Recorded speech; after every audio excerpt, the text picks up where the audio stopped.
Hey guys, this is Jeff with Tenicor. Today we're talking about our knife sheath. The challenge with existing knife sheaths is typically they're an afterthought. Knife makers are really good at making knives. They make purpose-built things that perform at a high level, and then they are like, oh, we should put this in something. And most knife makers are not great at designing carry options, right? There are some knife sheaths that are higher performing than others, but there's always kind of been something lacking, and talking to different knife makers, it usually seems to be a frustration point for them. Knives have not been a strong part of Tenicor's past. In the last several years, as I've started to train more with Kyle IV and developed a good relationship with him, he's exposed me and the company to knives and Sayat Kali and their mode of carry and the style of knives that they use. And that kind of got me thinking about how can we make this better? So taking design principles that we use in holsters for minimal, low profile, robust, durable solutions for carry and apply those to the knife sheath. So our first release for knife sheaths is with the Headhunter blade Rat.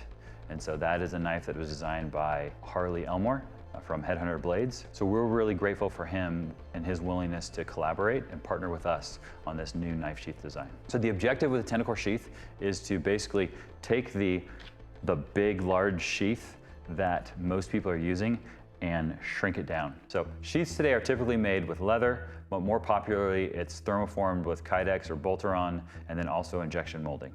So leather, they look really nice, but they have their limits as far as different things you can do with the material. The thermoforming works really well, it's inexpensive, it makes a durable sheath, but again, because you have to attach the two pieces, you're limited on what you can do as far as the features and the low profileness of it. Injection molding works well because you can get it low profile, but because of the process, it's hard to integrate really smart technical features into the sheath. For our knife sheath, we've gone to 3D printing. This isn't 3D printing like on your cousin's 3D printer on their desktop. This is 3D printing in an industrial production environment, and these 3D printers are extremely expensive. We have been working with 3D printed parts for about 4 or 5 years. So we've actually had a 3D printed part on our mag pouch for a long time, and it has proven itself to work really well. There's lots of small accessories on the market that many people don't know are 3D printed because they don't look like it, that work really, really well. Relatively speaking, the Tenicor sheath is tiny.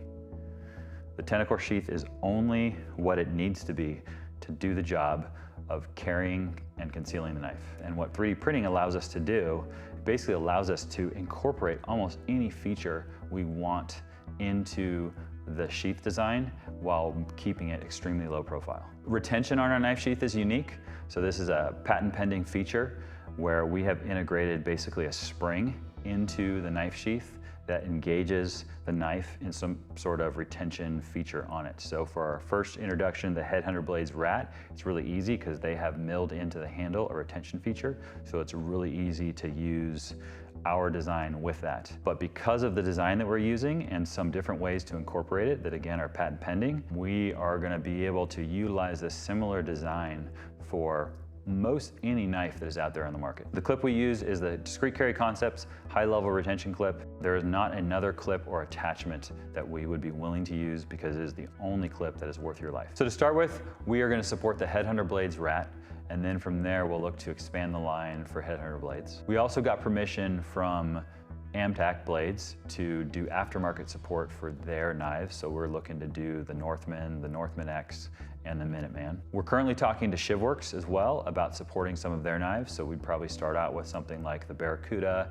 and maybe the Disciple, and then look for expansion from there. After that, we'd primarily focus on production knives that are on the market. Certainly if you have a favorite knife, leave a comment, and we will consider that. In addition to production knives, we've been reached out to by some custom knife makers to say, hey, can you partner with us for a special run? So we're gonna make this run of knives. Will you provide a sheath solution for that run? So one of the challenges is if you do training, typically you're not gonna train with a partner with a live knife. And so you'll wanna use your sheath with some sort of training blade.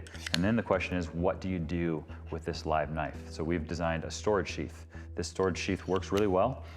It is built off of the same CAD, and it is also a 3D printed item, and it is basically designed to store your live blade while you're doing training. We were really excited about this new product line.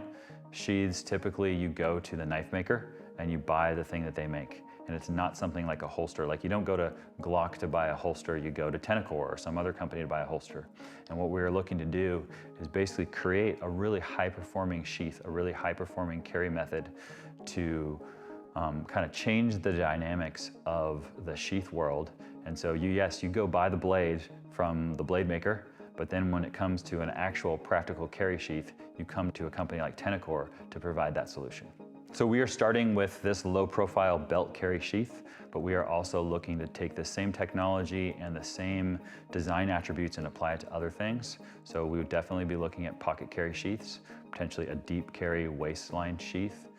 There's lots of options that are out there. Again, if you have a preference or you have some sort of desire, drop that in the comments below. For our first release for the Headhunter Blades Rat, you can buy this right now at tenicor.com, or you can buy it at headhunterblades.com.